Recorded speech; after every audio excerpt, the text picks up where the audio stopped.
Hi, I'm Melissa Clark from the dining section. I have 3 words for you.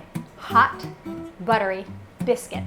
Sound good? I'm going to show you how to make them. The first thing you need to know about biscuits is that they are dead simple. You can get the ingredients anywhere and then you can just whip them up. The secret to Southern biscuits, which are the lightest, most ethereal biscuits in the world, white lily flour. It has a low protein content. Sadly, I can't get it in the North. So instead, I compensate by using a combination of regular all-purpose flour and a little cake flour. And then together, it brings the protein content to the right level. But if you don't have cake flour, regular all-purpose is just fine.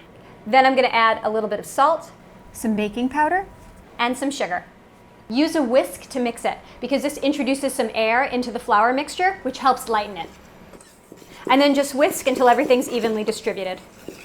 You can go to nytimes.com/dining for the exact recipe.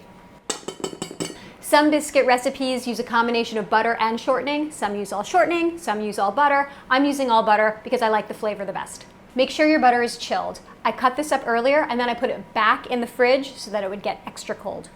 I'm using a pastry cutter to mix the butter into the flour. Yes, if you want to use your food processor, you can, but I like to go old school here. It gives me more control. I can really see what I'm doing by using the pastry cutter. What I'm looking for is a uniform texture. You want to stop when it's evenly distributed and the butter is the size of peas. This is looking good. Now I'm going to add cold buttermilk. And I'm going to gently mix it in with a spatula until it just comes together. At this point, when it's mostly mixed but not entirely, I'm just going to dump it out on the counter and finish it there. First, sprinkle the counter with just a little bit of flour, very lightly, see? Just press it together with your hands. You want to be as gentle as possible here. You don't want to overwork the dough. You're not looking for smooth. You see how this has a bunch of cracks in it, but it mostly holds together? That's when you stop. Your best bet is to pat this out with your fingers. You could use a rolling pin, but then you risk overworking the dough. Pat it down to 3/4 of an inch thickness. You don't need a perfect circle, but you do need an even thickness. And if it starts to get sticky, teeny bit of flour right on top. Now when you cut out your biscuits, and this is important, always dip the biscuit cutter in a little flour first so it doesn't stick. And then, here's something equally important. Do not twist. Don't put it in there and go, because what you're doing is gluing the sides together and it's going to impede the rise. Another thing to remember is to cut out your biscuits as close together as possible. I like to line my baking sheet with parchment paper. You can also just butter it. If you want fluffy biscuits that aren't that brown, place them close together. If you want a lot of browning around the edges, separate them.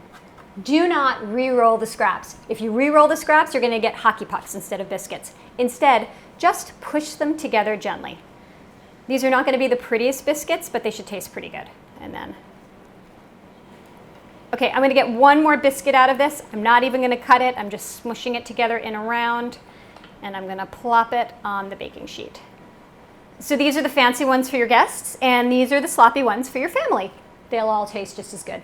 And just brush the tops with a little melted butter.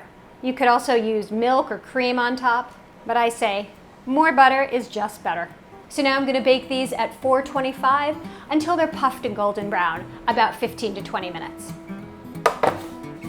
So here you go, hot buttered biscuits. These are the gorgeous ones.